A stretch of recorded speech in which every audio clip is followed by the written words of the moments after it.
Hey, it's Terry Gorry, and this is the Irish Law and Small Business podcast.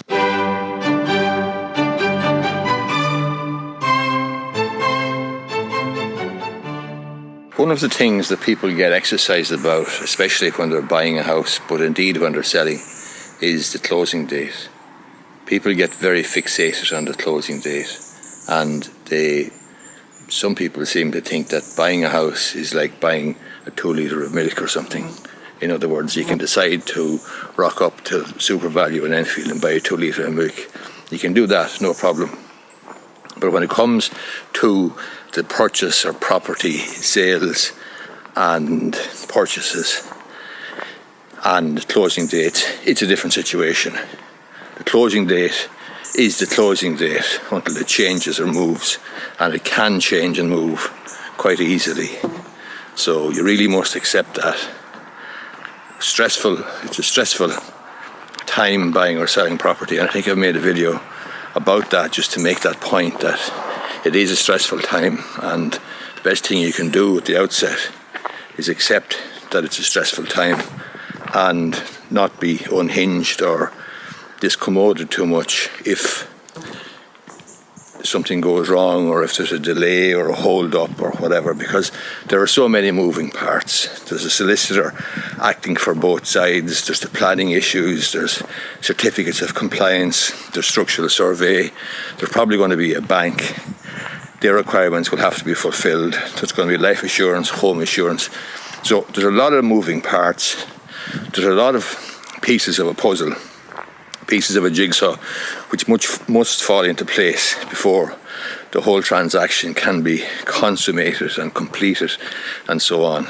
So closing date is a closing date, that's fine, but often, very, very often, closing dates change and move, and with the best will in the world, you really must accept, one, that buying or selling property is a stressful activity, it's a stressful time, and you really need to be prepared for that.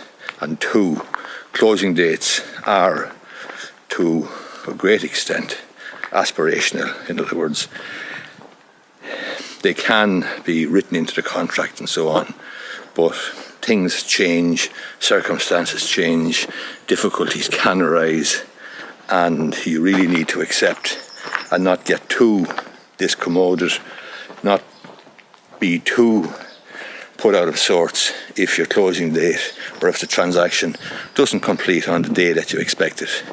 I know you're going to have a difficulty in terms of organising moving vans and moving trucks and various other arrangements that you have to make, but you really do have to understand that property transaction has a lot of things, a lot of moving parts, as I say, which must fall into place for the completion of the transaction.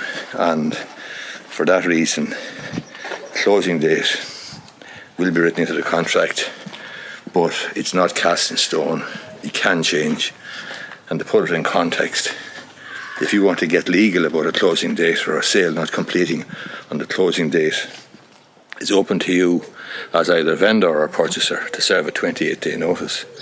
That kind of puts it in context, because if you think about it, if a sale is put back, for example, by 5 days, a week, 10 days, and you're not happy with it and you want to take action, the action you have to take is actually to serve a 28-day notice. So now you've gone from a 7-day delay or 5-day delay or 2-week delay to perhaps at least a 28-day delay. So the law is not going to come to your rescue to any great extent there. In other words, you really do need to roll with the punches and just accept that it's a stressful time and that closing dates can move.